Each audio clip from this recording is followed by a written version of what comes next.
បាទសូមគោរពជំរាបសួរបងប្អូនជាប្រមាណនៅទូទាំងពិភពលោកបាទនេះជាបានជួបជុំគ្នាហើយយើងនឹងធ្វើសេចក្តីជូនដំណឹងទៅកាន់បងប្អូនជាប្រមាណដែលកំពុងតែរស់នៅប្រទេសកូរ៉េនៅថ្ងៃទី19ខែឧសភាឆ្នាំ2024ខាងមុខនេះយើងនឹងមានរៀបចំបាទមហាបាតកម្មសម្ដែងមតិចំពោះបុព្វហេតុនៃការរៀបចំបាតកម្មនេះគឺដោយសារលោកបងប្អូនបានជ្រាបស្រាប់ក្នុងប្រទេសកម្ពុជារបស់យើងមហោបជាតៃត្រូវបានរួញតូចដោយសារតែការដឹកនាំបែបផ្ដាច់ការនិងបកពួកនិយមបន្តត្រកូលរបស់ក្រុមគ្រួសារត្រកូលហ៊ុនហើយក៏ដូចជាអង្គើគេហៅថាអយុធធម៌ជាច្រើនដែលកំពុងតែកើតមានឡើងដោយមិនមានដំណោះស្រាយជាពិសេសចំពោះការរឹតបន្តឹងសិទ្ធិសេរីភាពប្រជាពលរដ្ឋចំពោះការរំលាយគណៈបកប្រឆាំងចំពោះការចាប់ចងថ្នាក់ដឹកនាំគណៈបកប្រឆាំងសកម្មជនក៏ដូចជាអង្គើអយុធធម៌សង្គមនៃការវាយដំធ្វើបាបទៅលើប្រជាពលរដ្ឋរងគ្រោះដីធ្លីក៏ដូចជាអ្នកតស៊ូមតិនៅគ្រប់និន្នាការទាំងអស់ហើយដូចថ្មីៗនេះពាក់ព័ន្ធទៅនឹងភាពអព្យាក្រឹតភាពគោលនយោបាយការបរទេសរបស់ថ្នាក់ដឹកនាំកម្ពុជារបស់យើងមានការរំលោភទៅនឹងប្រទេសជិតខាងដែលជាប្រទេសផ្ដាច់ការធ្វើបាត់បង់ផលប្រយោជន៍ជាតិដូច្នេះពួកយើងមិនអាចគ្រប់គ្រងមិនអាចទទួលយកបានយើងត្រូវតែធ្វើការដឹកនាំបាតកម្មនេះឡើងបាទគោលបំណងនៅក្នុងបាតកម្មរបស់យើងគឺយើងមានគោលបំណងសំខាន់មួយចំនួន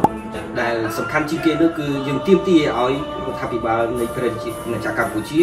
ដែលមានលោកហ៊ុនម៉ាណែតជាប្រមុខដោះលែងលទ្ធិប្រជាធិបតេយ្យនៅក្នុងប្រទេសកម្ពុជាទី2ស្នើសុំឲ្យរដ្ឋាភិបាលនៃព្រះរាជាណាចក្រកម្ពុជាអនុវត្តនៅគោលនយោបាយឯករាជ្យអព្យាក្រឹតស្របទៅនឹងគោលការណ៍រដ្ឋធម្មនុញ្ញនិងកិច្ចព្រមព្រៀងសន្តិភាពទីក្រុងប៉ារីសទី3ស្នើឲ្យរដ្ឋាភិបាលនៃព្រះរាជាណាចក្រកម្ពុជា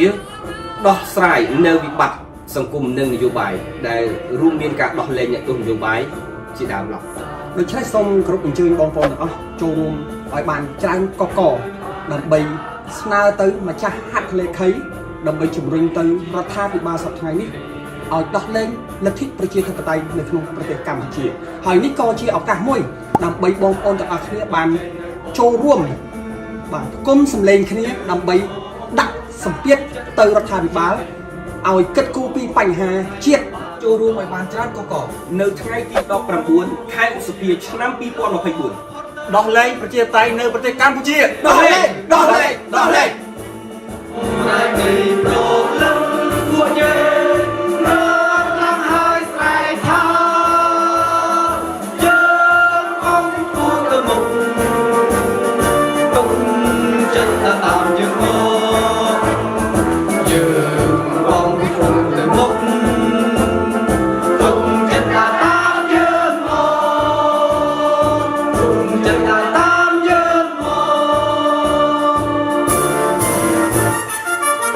Hey!